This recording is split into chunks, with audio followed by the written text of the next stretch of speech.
Welcome to Vital Voices of the Environment, a Marstel Day production. This is Rebecca Rubin. The following is an interview with LynnScarlett, former Deputy Secretary and Chief Operating Officer of the U.S. Department of the Interior from 2005 to 2009. She is now a visiting scholar at Resources for the Future in Washington, D.C., and an environmental analyst working on climate change adaptation, ecosystem services, water, landscape scale conservation, and science and decision-making. In 2009, she served as a visiting lecturer on climate change at the University of California Bren School of Environmental Science and Management. She is a fellow of the National Academy of Public Administration. She became Deputy Secretary of the Interior Department after serving for 4 years as the department's Assistant Secretary for Policy, Management, and Budget. She chaired the department's Climate Change Task Force and now serves on the National Commission on Climate and Tropical Forests. She is the author of numerous publications on incentive-based environmental policies. Her most recent publication, Green, Clean, and Dollar Smart on Urban Greening, was published in February 2010 by the Environmental Defense Fund.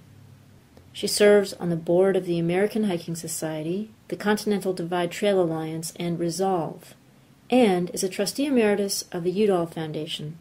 She received her BA and MA in political science from the University of California, Santa Barbara. She is an avid hiker, canoe enthusiast, and birder. Lynn, thank you for being with us on Vital Voices of the Environment. I'm just delighted to be with you, Rebecca. Can you tell us if there has been anything for you that's been transformational in terms of how you think about the environment and how you think about your environmental leadership role in that context? Early on, my life outside canoeing and hiking and birding was transformational in the sense of putting environment on my mental map as part of who I am. But I have to say that for me, my 8 years at the Interior Department was a little bit of an additional wake-up call. A wake-up call to realize how hard conservation is. A second, I think, very important influence, I don't know if I'd exactly call it a turning point, was my years as the Chief Budget Officer for the Department of the Interior, and realizing how incredibly difficult it was for conservation purposes to compete in the myriad of other value sets that the federal government expended funds on. And I think that further ignited my resolve to really carry forth with a strong voice on these issues. I think as we hit the 21st century, there's a growing understanding that if we had ever-increasing specializations and segregation of issues, compartmentalization in the latter part of the 20th century, that nature knows no boundaries, that as Barry Commoner once said, there's an interconnectedness to everything. So we need to put Humpty Dumpty together again. We need to reintegrate. It also sounds from what you've just said that it helps take some of the compliance focus out of the solution set. It does. The compliance focus has a role, and I always am cautious about talking about collaboration because sometimes people think by focusing on collaboration, one is repudiating the compliance. There is a role, but if we're going to engage a nation of citizen stewards, whether it's in the business world and factories and industry, or whether it's on lands, we need to inspire citizen stewards to want to participate. And that means not always leading with the stick, but leading with the invitation to communicate. I think for some reasons that still are somewhat of a mystery to me, we as a nation tend to think of economy and community, peopled landscapes, and the actions that we undertake in our economic transactions as separate from environment. That somehow economy is over here on one side, and by golly, that's of course important to human prosperity, to human progress in the arts, in education, in health. And we think of environment as over here, and that they somehow are in competition rather than intimately integrated. I think that really is a mistaken framework. What do you think about the whole sort of ecosystem services realm, and how seriously should we be taking it? What parts of it are worth hanging on to, and what parts should be questioned? The very concept of ecosystem services really is premised on the idea that nature has value and that we can monetize those values so that we can take those into account as we think about different management choices. My concern is not so much that we strive to do that, because from a decision-making standpoint that can be helpful.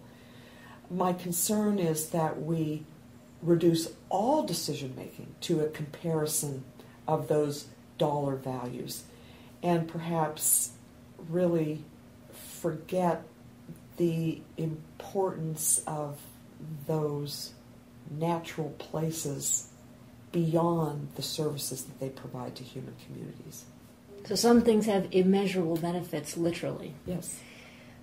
When you sort of think about your history, everything you've brought to the table from a conservation standpoint, what do you think of as being your single greatest contribution to the natural environment? I think, for me, I really am pleased that I was able, in my 8 years at the Interior Department, to strengthen the notion of the importance of cooperative conservation. So that does not refer to a single location and a single land preserved, but rather a concept that I think has deepened and broadened.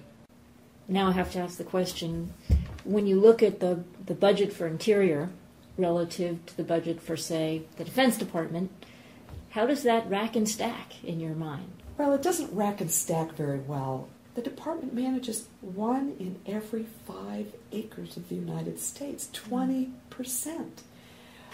Many major river systems. The idea that we do that with that sort of a budget, I think, is astonishing. I used to lament, holy smokes, give me one windshield wiper from the Department of Defense, and with the cost of that, I could make a world of difference in the Department of the Interior. Now, I do understand that an administration, any administration, Bush administration, the Obama administration, and all those that came before and will come after, face scarcity. There's always more to do than there are resources to allocate. So I understand that there is a balancing act, there are trade-offs to make. I just ask this nation, and I just ask those who govern this nation, are we really adequately investing in these lands?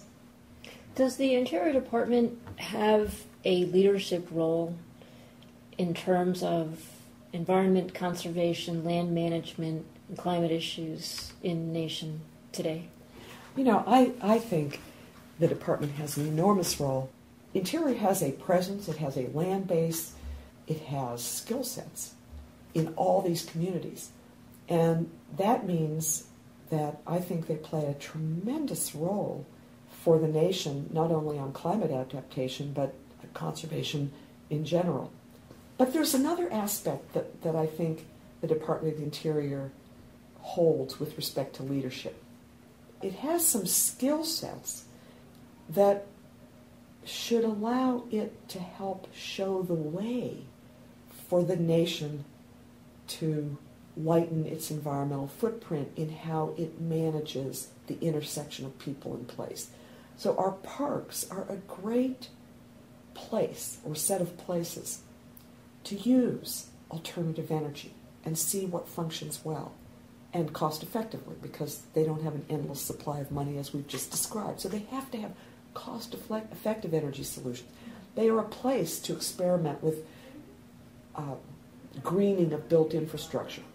What has been, really personally for you, your biggest disappointment in dealing with threats to the natural environment? You know, my biggest disappointment in my time at the Interior Department, I think, and it in some respects carries forward, is a disappointment that so many people on the Hill and some of my colleagues in the executive branch just didn't share the environmental values. I had people on the Hill, members of Congress, when I went up trying to get them to put legislation forward on cooperative conservation, to give it some more tools with which to be put forth, say, oh, I don't do environment. This is Rebecca Rubin, former Deputy Secretary and U.S. Department of the Interior to 2009, at Resources for the Future in Washington, D.C., and an environmental analyst and lecturer on climate change, California Bren School of Management. She is a Fellow of Public Administration, Secretary of the Interior Department, and Secretary for Policy. She chaired the department's Climate Change Task Force. She is the author of Incentive-Based Environmental Policy publication, Green on Urban Greening, 2010 by the Environmental Defense Fund, Trail Alliance, and Resolve, Trustee Emeritus of the Udall Foundation. She received her BA and MA in Political Science from the avid hiker, canoe enthusiast, your environmental leadership. Early on, birding was of putting environment on part of who I am.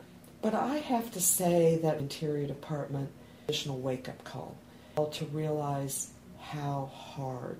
I think I don't know if I'd exactly call it a turning point, officer for the Department of the Interior, difficult it was for compete in the mirror that the fund. And I think that my resolve to really strong voice on these issues. We hit the 21st, a growing understanding had ever increasing and segregation of issues in the latter part, that nature is very common or one sense it's everything. So we need to put him to reintegrate. It helps take some of the compliance focus. It does.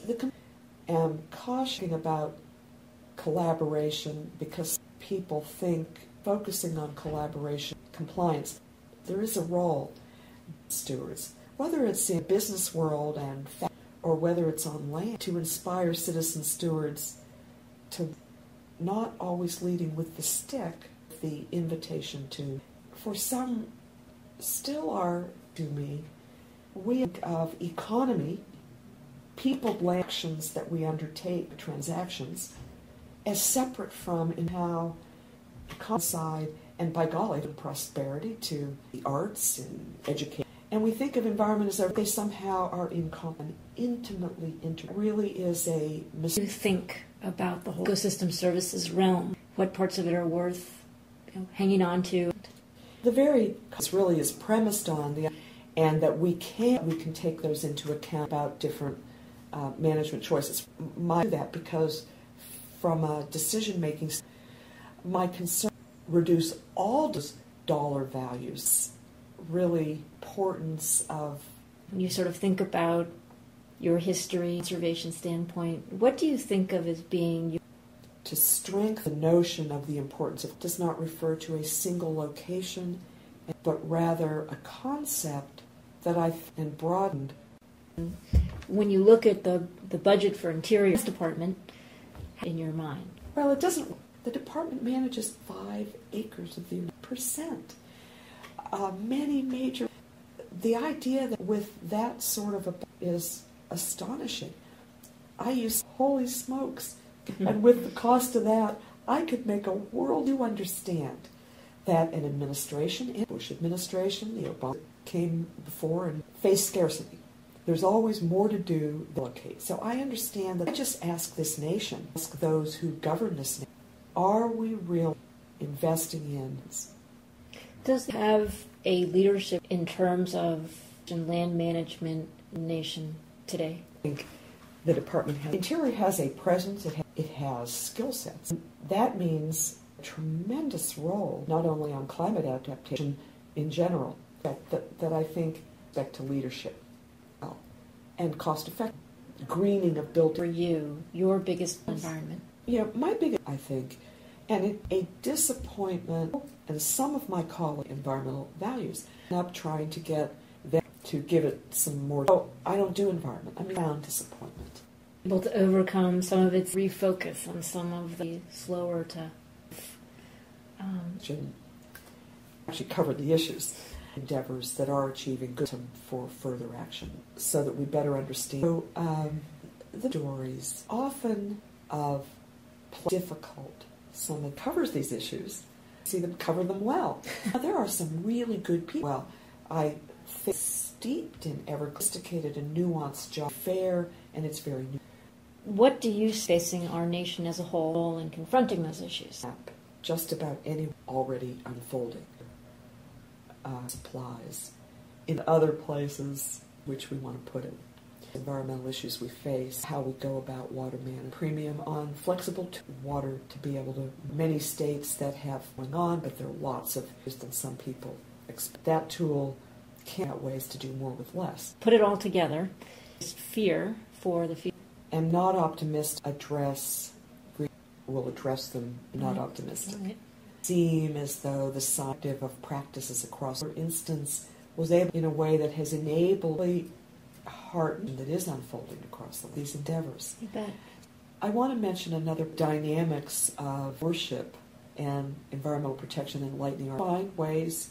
Times we don't even realize. You've given a lot of wonderful. Or is there anything else you'd like to? Hope that we this and render our discussions of. Thank you for being Rebecca. It was really a lot of fun. A Marstel Day.